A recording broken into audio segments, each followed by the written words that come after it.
Boo! The witch is back and we are ready for yet another Halloween look. If you thought the Monster High makeup was the only spooky season look you were gonna get this October, what am I doing? This month is always super busy because there's time with friends, there's parties, there's gigs, there's things that I'm hosting, there's work that I'm creating, and sometimes when I get invited to these Halloween outings with friends, I panic. I would say out of drag, one of my most repeated or reached for Halloween looks in a pinch is always going to be some sort of vampire. Sometimes I don't want to be an outfit repeater. But you know what? The classics are worth repeating. And today, we're doing one of the classics. Kind of. And one vampire genre aesthetic that I think particularly resonates with my drag is that of the Lost Boys. It's giving 80s rock, hairband, punk, prosthetic, vampire. I surprisingly don't have any vampire or Lost Boys type merch, but we're rocking Ghostface again. So to get this look started, I'm gonna go ahead and shave this face clean, pop these contacts in, get this wig cap on, and we can get into the makeup.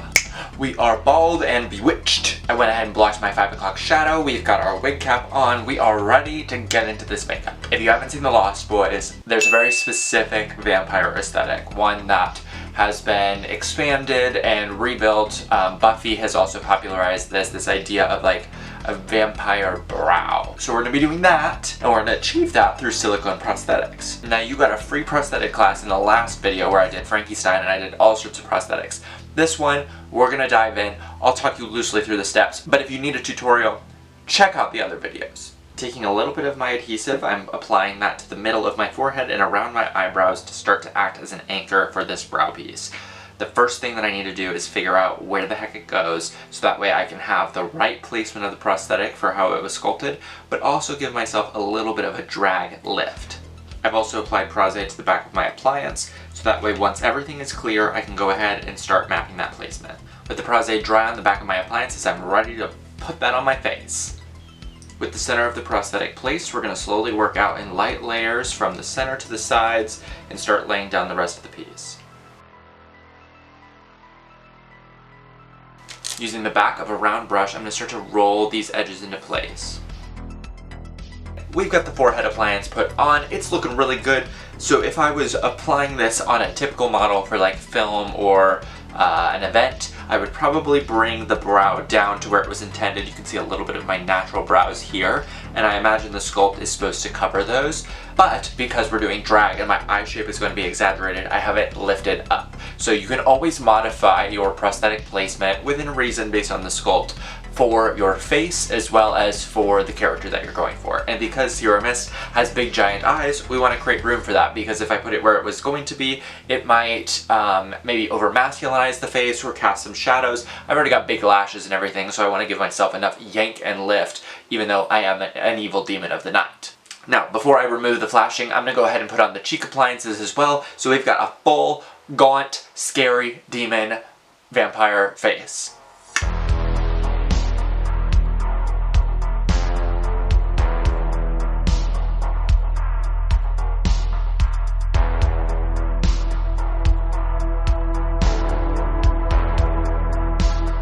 All of our appliances are laid, they're looking great, it's time to dissolve the flashing. Now, if I was a smart makeup effects artist, I would have looked at what these were encapsulated with before I put them on my face.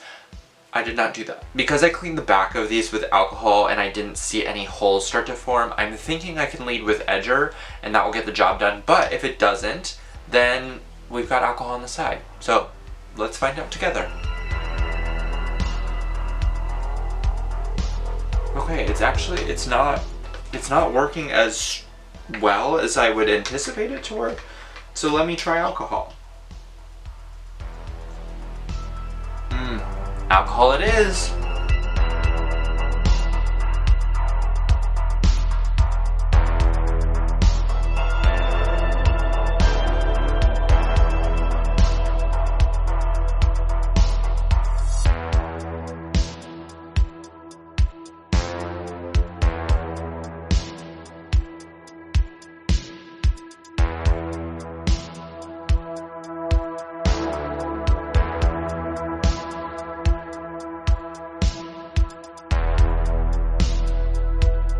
We're back, the flashing is removed. I went ahead and took care of some of the edges on here, sealed, I powdered. Admittedly, I'm a little bummed at myself. Once I took the flashing off, I realized that I put these pieces lower than I would like to have put them. They're not in the wrong spot. But again, for drag, I wish I would have put them up a little bit higher. It would have yanked my cheekbones up in the same way that I like moved this up. It's on me. These are blended out, so there's no going back at this point.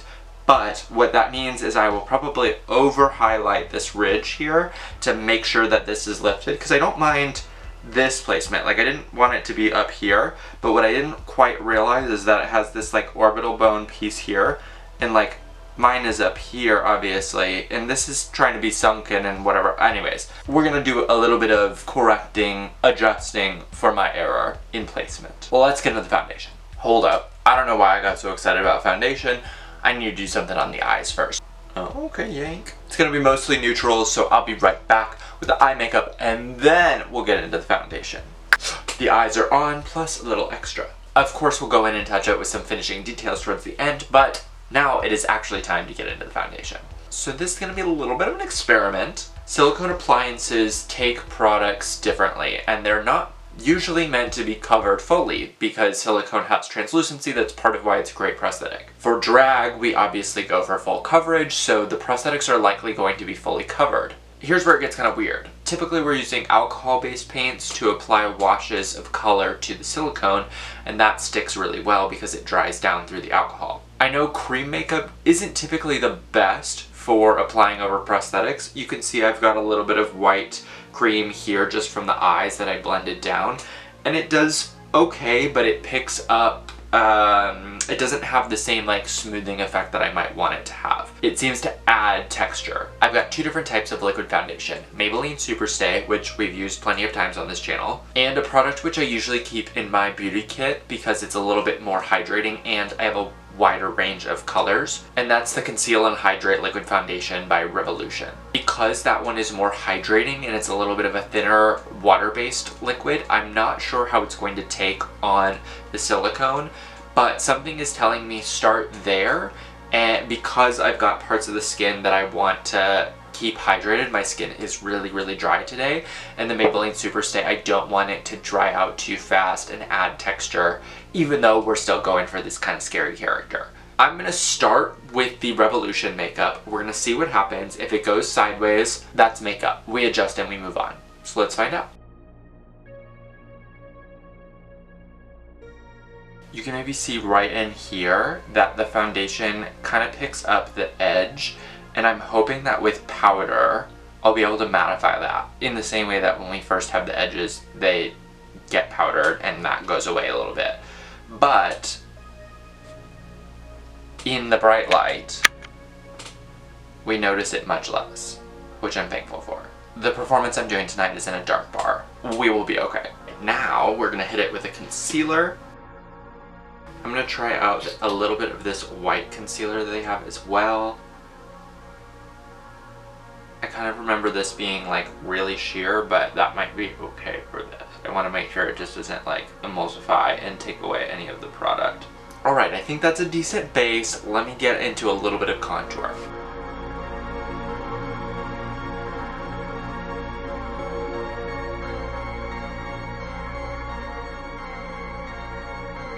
Interesting. I need to check this in some other light just to make sure that this is reading correctly from all angles. I'm going to powder this off camera, and then we'll get into a little bit of powder contour and blush to keep the space a-moving. We've got a little bit of powder contour on, but it's time to get into the blush. Even though this character is undead, I want to warm up the face because I'm a drag queen.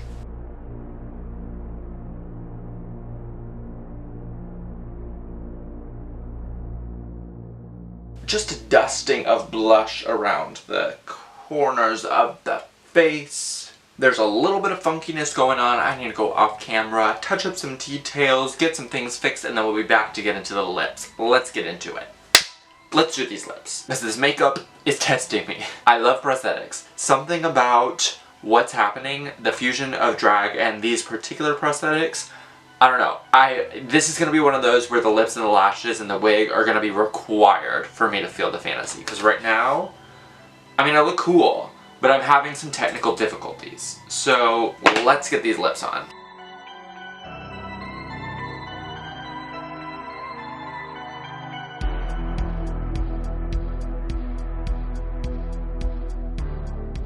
The lips aren't selling the fantasy for me. You know what? It's something. Alright, we're gonna put the lips away. I'm gonna go off camera. I'm gonna get on my lashes, my wig, and my costume, and I'll be right back to show you the finished look.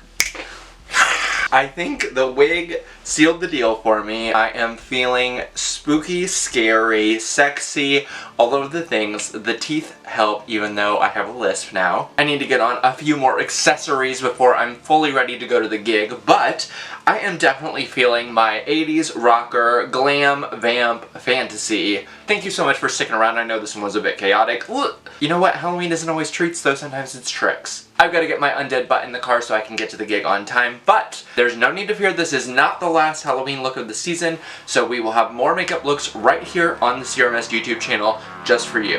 Alright divas, happy haunting. Bye!